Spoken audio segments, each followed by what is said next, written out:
I'm Hannah and I'm the Stylus Director of Schools, and in this video I'm going to show you how to build intervention groups using the Stylus teacher tool. So I'm signed in now on my dashboard and I can see my class list down the left hand side. Currently I'm on the teacher assessment framework view, which means that I'm focused on the year 6 end of year assessment.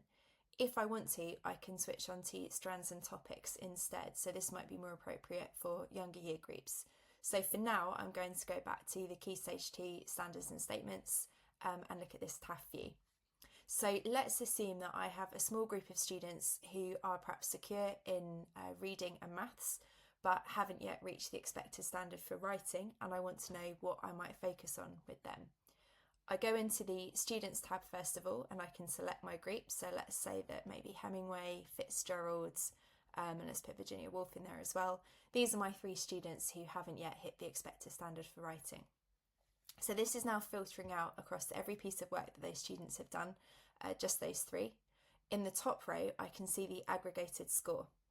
And then below this, I can see for each individual student the RAG rating against that particular statement within the TAF. I can, if I want to, filter by work type as well. So if there was a scenario where perhaps I had a piece of narrative writing coming up and I wanted to focus just on gaps within narrative, I can filter by that too. So now I'm seeing how F. Scott Fitzgerald, Virginia Woolf and Ernest Hemingway are performing as a group across the teacher assessment framework standards or statements just for their narrative writing. So as I scroll across, what I'm looking for is first of all the first area for which all 3 of them have a common gap. So at the moment I can see F. Scott Fitzgerald has some missing evidence under capital letters, full stops, question marks. If I go across, the earliest points where we start to see that green turn to amber for all 3 of them would be using the range of punctuation taught at Key Stage 2 mostly correctly. So in a scenario where, let's say I've only got one teacher or one LSA to do that intervention and it has to be something that will benefit all of them, this might be the place that I start. So the next thing I'm going to do is click into that aggregation against just that statement. So this is using the range of punctuation at Key Stage 2 mostly correctly. And I can now scroll down and see the individual RAG ratings for all of the marking points that have informed that judgment. So dashes is something we've not seen demonstrated for any of those students, likewise semicolons.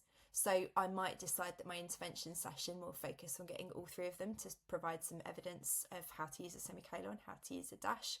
I might also look at some of these skills around commas, apostrophes.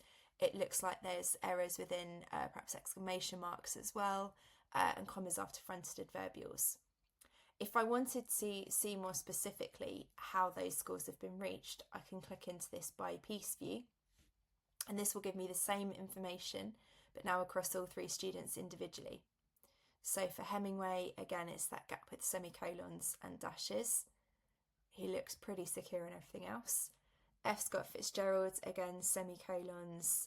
He's struggling with pairs of commas to embed a subordinate clause, exclamation marks, dashes, and then commas after the fronted adverbial.